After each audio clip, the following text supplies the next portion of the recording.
you're somebody who has, from my perspective, this is just a read, tremendous confidence, and it seems to be internal instead of external.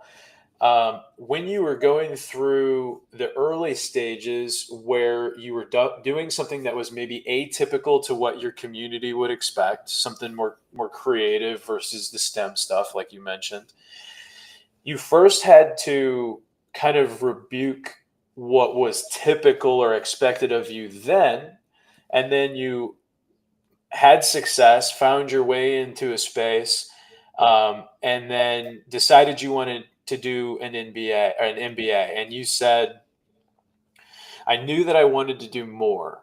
Can you talk a little bit about what that feeling was like in the moment where you're like, "I could do more than this"? And I think that it's related to your confidence and your certainty of self. And I'm kind of curious if you think that those two things have anything to do with each other, or did you become certain of yourself as you went? So the way I look at it, Zach, I'm a lifelong learner, right? I always embrace the fact that learning is a part of life, right? And I'm also the kind of person who takes risks, but I learn from the risks, right? So as I was doing things, I realized that there was something missing that I needed to learn more. One thing I will say is I do have a certain drive, and I've always had that. There's a certain drive that is that I'm someone and I matter and I want to do and build something. Uh, you can call it ambition, you can call it, some people say, my goodness, why don't you just chill out? I think we all just have to embrace who we are, right? And I'm also the kind of person who does not like to get stuck, right? So if I do something and realize, okay, well, I did this, but I only did it 60% or 70%, right? So when I was a designer and building things, and, at this time, like I said, I was helping my ex's company.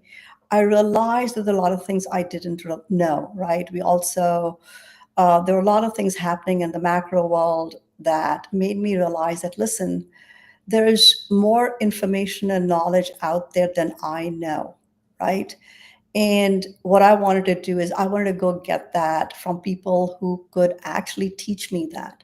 Now, again, nobody teaches you anything that gives you a roadmap of your life, but it is important to go, for me at least, to go out to whether it's getting more education or reaching out to other people who know more so I can learn from them. And mostly when I look back at my MBA, I think it's not really, I don't even remember most of the stuff I was taught there.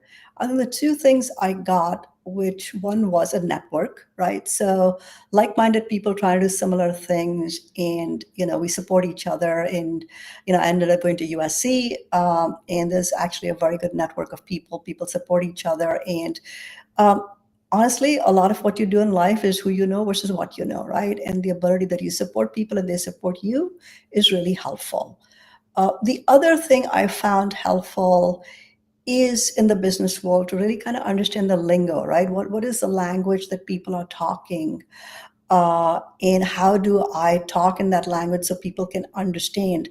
It's good to have ideas, but in the business world, when you can put it in a framework that most people understand. So I got that vocabulary, right? And together with those two things, it gave me more confidence than I had before.